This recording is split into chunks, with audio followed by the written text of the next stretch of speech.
ಭಾಷಾವಾರು ಪ್ರಾಂತ್ಯಗಳ ರಚನೆ ಆಯಿತು. ಭಾಷಾವಾರು ಪ್ರಾಂತ್ಯಗಳ ರಚನೆಯ ನಂತರ ಈಗ ನಾವು ಭಾರತದ 25ನೇ ವರ್ಷದ ಭಾರತ ಸ್ವಾತಂತ್ರ್ಯದ 25ನೇ ವರ್ಷದ ಆಚರಣೆಯನ್ನು ನಾವು 1972ರಲ್ಲಿ ಆಚರಿಸಿದ್ವಿ. 1997ರಲ್ಲಿ ಭಾರತ ಸ್ವಾತಂತ್ರ್ಯದ 50ನೇ ವರ್ಷದ ಆಚರಣೆ ಅಂದ್ರೆ ಚಿನ್ನದ ಮಹೋತ್ಸವವನ್ನು ನಾವು 1997ರಲ್ಲಿ ಆಚರಿಸಿದ್ವಿ. ಈಗ ಪ್ರಸ್ತುತ ನಾವು 2022ರಲ್ಲಿ ಭಾರತ ಸ್ವಾತಂತ್ರ್ಯದ ಅಮೃತ ಮಹೋತ್ಸವವನ್ನ ನಾವೀಗ ಆಚರಿಸ್ತಾ ಇದ್ವಿ. ಇನ್ನು 25 ವರ್ಷಗಳ ನಂತರ ಅಂದ್ರೆ 2047ಕ್ಕೆ ನಾವು ಭಾರತ ಸ್ವಾತಂತ್ರ್ಯದ ಶತಮಾನೋತ್ಸವವನ್ನ ನಾವು ಆಚರಿಸ್ತೀವಿ. ಅದು ನಿಮಗೆಲ್ಲ ಗೊತ್ತಿರಬೇಕಾಗಿರ್ತಕ್ಕಂಥ ವಿಷಯ. ಏನಿದು ಈ ಅಮೃತ ಮಹೋತ್ಸವದ ವಿಶೇಷತೆ ಏನಿದು?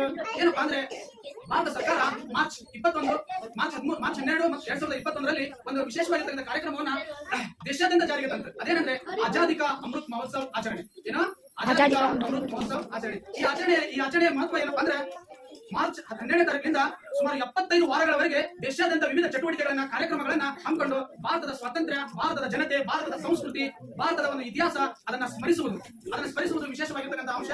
ಈ ಒಂದು ಕಾರ್ಯಕ್ರಮ ಅತ್ಯಂತ ಅದ್ದೂರಿಯಾಗಿ ಅಲ್ಲಿಂದ ಇಲ್ಲಿವರೆಗೂ ನಡೀತಾ ಬಂದಿದೆ. ಉದಾಹರಣೆಗೆ ದೇಶಾದ್ಯಂತ ನಮ್ಮ ಮಕ್ಕಳು ಮತ್ತು ಯುವಕರು, ದೊಡ್ಡವರು ಎಲ್ಲರೂ ಕೂಡ ಒಂದು ಕ್ವಿಜ್ ಕಾರ್ಯಕ್ರಮದಲ್ಲಿ ಭಾಗವಹಿಸಿದ್ದಾರೆ. ಅದೇ ರೀತಿಯಾಗಿ ಈ ಇತ್ತೀಚೆಗೆ ಇಲ್ಲಿ ಹೊಸರೀತಿಯಲ್ಲಿ ನೀವು ನೋಡಿದ್ರಿ, ಏನ್ ನೋಡಿದ್ರಿ? ಅಮೃತ ಭಾರತಿಗೆ ಕನ್ನಡದ ಆರತಿ ಎಂಬ ಒಂದು ಕಾರ್ಯಕ್ರಮವನ್ನು ಹೊಸರೀತಿಯಲ್ಲಿ ಮೊನ್ನೆ ಹಮ್ಮಿಕೊಂಡ್ರು. ಅದು ಕೂಡ ಆಜಾದಿ ಕಾ ಅಮೃತ ಮಹೋತ್ಸವದ ಅಂಗವಾಗಿ ನಡೆದಿರ್ತಕ್ಕಂಥ ಕಾರ್ಯಕ್ರಮ.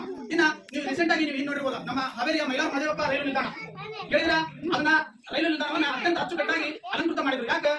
ನಮ್ಮ ಭಾರತದ ರೈಲ್ವೆ ವಲಯಗಳಲ್ಲಿ, ನಮ್ಮ ಹುಬ್ಬಳ್ಳಿ ರೈಲ್ವೆ ವಲಯದಲ್ಲಿ ಸುಮಾರು 3 ರೈಲು ನಿಲ್ದಾಣಗಳವಲ್ಲ ಆ ಒಂದು ಆಜಾದಿ ಕಾ ಅಮೃತ ಮಹೋತ್ಸವದ ಅಂಗವಾಗಿ ಅವು ಅಲಂಕೃತಗೊಂಡು ಅಲ್ಲಿ ವಿಶೇಷವಾಗಿರ್ತಕ್ಕಂಥ ಕಾರ್ಯಕ್ರಮಗಳನ್ನ ನಡೆಸಿದರು. ಹೀಗೆ ಈ ಆಜಾದಿ ಕಾ ಅಮೃತ ಮಹೋತ್ಸವ ಅನ್ನೋದೈತಲ್ಲ ಭಾರತದಾದ್ಯಂತ ಅತ್ಯಂತ ಯಶಸ್ವಿಯಾಗಿ ನಡೆಯಿತು. ಇನ್ನ ಪ್ರಮುಖವಾಗಿ ನಡೆದಿರ್ತಕ್ಕಂಥ ಇನ್ನೊಂದು ವಿಶೇಷ ಕಾರ್ಯಕ್ರಮ ಏನಂದ್ರೆ ಹರ್ ಘರ್ ತಿರಂಗಾ ಕಾರ್ಯಕ್ರಮ. ಇದು ದೇಶಾದ್ಯಂತ ನಡೆದಿರ್ತಕ್ಕಂಥ ಒಂದು ಕಾರ್ಯಕ್ರಮ. ಈ ಕಾರ್ಯಕ್ರಮದ ಪರಿಕಲ್ಪನೆಯನ್ನು ಕೊಟ್ಟವರೇ ನಮ್ಮ ಕನ್ನಡಿಗರು.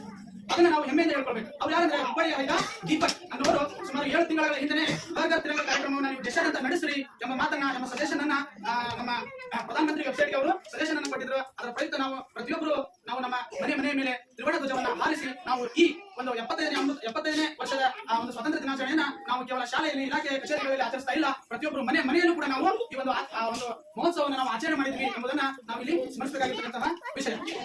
ಅಷ್ಟೇ ಅಲ್ಲದೆ ಈ ಒಂದು ನಮ್ಮ ಅಮೃತ ಮಹೋತ್ಸವದ ಒಂದು ವಿಶೇಷತೆಯನ್ನು ಹೇಳಿ ಮುಗಿಸಿದ್ರೆ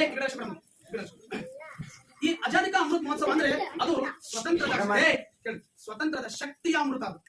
ಅದು ಭಾರತದ ಸ್ವಾತಂತ್ರ್ಯಕ್ಕಾಗಿ ಹೋರಾಟ ಮಾಡಿರ್ತಕ್ಕಂಥ ಯೋಧ ಸ್ವತಂತ್ರ ಹೋರಾಟಗಾರರ ಸ್ಫೂರ್ತಿಯ ಅಮೃತ.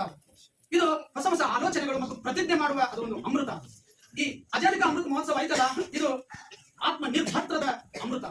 ಈ ಮಹೋತ್ಸವ ಕೇವಲ ಒಂದು ಹಬ್ಬ ಅಲ್ಲ, ರಾಷ್ಟ್ರದ ಜಾಗೃತಿಯ ಹಬ್ಬ. ಈ ಆಜಾದಿ ಕಾ ಅಮೃತ ಮಹೋತ್ಸವ ಐತಲ್ಲ, ಅದು ಉತ್ತಮ ಆಡಳಿತದ ಕನಸನ್ನ ನನಸು ಮಾಡುವ ಈ ಅಮೃತ ಮಹೋತ್ಸವದ ಹಬ್ಬ. ಇಂತಹ ಹಬ್ಬವನ್ನ ನಾವು ಅತ್ಯಂತ ಅದ್ದೂರಿಯಾಗಿ ನಾವು ಈ ಒಂದು ಅಮೃತ ಮಹೋತ್ಸವದಂದು ಆಚರಿಸಿದ್ದೇವೆ.